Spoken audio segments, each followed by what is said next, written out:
सबसे पहले advocate chamber for legal help की पूरी टीम की तरफ से आप सभी को दीपावली की हार्दिक शुभकामनाएं। जैसा कि आप सभी जानते हैं, हम लाते हैं आपके लिए वह कानूनी जानकारी जो आपके लिए होती है बेहद जरूरी। उसी कड़ी में आज हम बात करने वाले हैं एनडीपीएस एक्ट पर और आपको यह बताने का प्रयास करेंगे कि पुलिस एनडीपीएस केस में विवेचना कैसे करती है।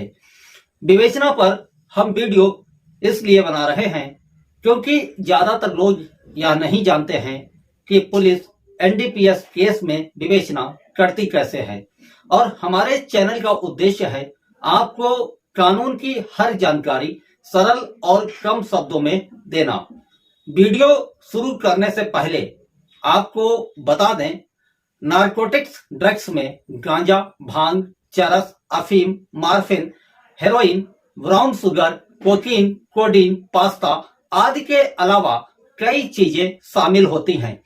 एनडीपीएस एक्ट वर्ष 1985 से प्रभावी है और इस अधिनियम में धारा 15 से लेकर 30 तक अपराध और दंड का प्रावधान है और इस अधिनियम की सबसे बड़ी विशेषता यह है कि 99% मामलों में मुकदमा पुलिस कर्मियों द्वारा ही दर्ज कराया जाता है और इस अपराध की विवेचना में समस्त गवाह पुलिस के ही होते हैं।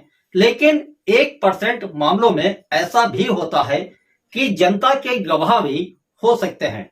यदि हम डिटेल में बात करें तो वीडियो निश्चित रूप से बहुत लंबा होने वाला है, इसलिए समय को ध्यान में रखते हुए संक्षेप में आपको बताते हैं एनडीपीएस एक्ट के तहत दर्ज केस की विवेचना पुलिस को कैसे करनी चाहिए।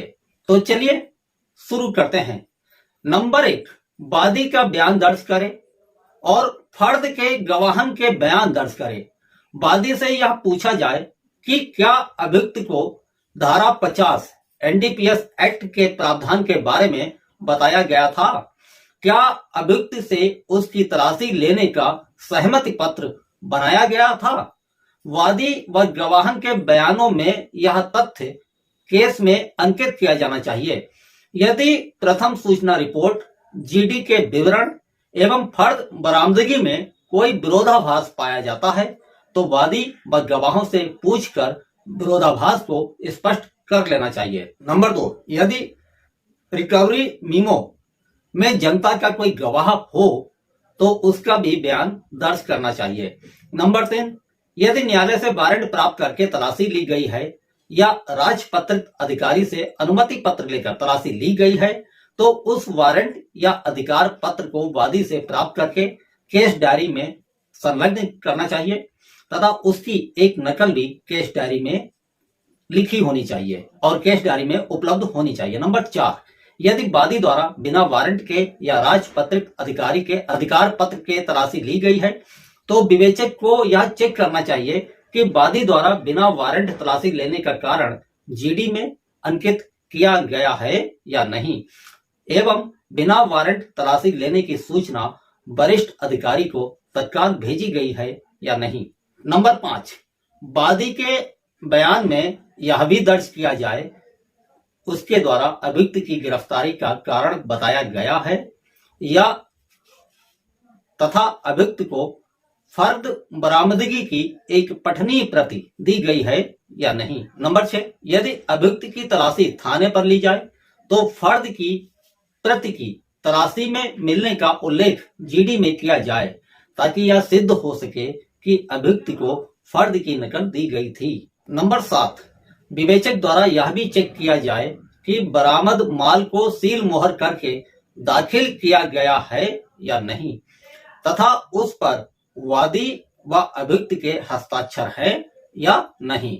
नंबर 8, वादी से यह पूछा जाए कि अभियुक्त की तलाशी से पूर्व पुलिस के लोगों द्वारा एक दूसरे की तलाशी ली गई थी या नहीं तथा अभियुक्त को यह बताया गया था या नहीं कि वह चाहे तो पुलिस के लोगों की तलाशी ले सकता है। नंबर 9, यदि तलाशी के समय स्वतंत्र गवाह उस क्षेत्र से नहीं है जहां तलाशी ली गई है या रिकवरी की गई है तो बाहर से साक्षी अर्थात स्वतंत्र गवाह होने का कारण वादी से पूछकर केस डायरी में अंकित किया जाए।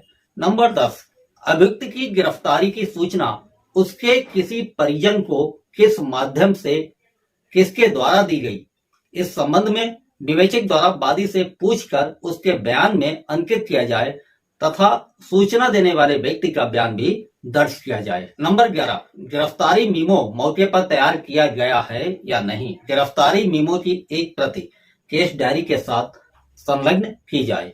नंबर 12, विवेचक द्वारा यह भी चेक कर लिया जाए कि तलाशी, रिकवरी और गिरफ्तारी की सूचना 24 घंटे के अंदर गिरफ्तारी करने वाले पुलिस अधिकारी द्वारा पुलिस अधीक्षक को भेजी गई है या नहीं। नंबर 13, यदि तलाशी किसी राजपत्रित अधिकारी या मजिस्ट्रेट के समक्ष हुई है तो उस अधिकारी का बयान केस डायरी में दर्ज किया जाए।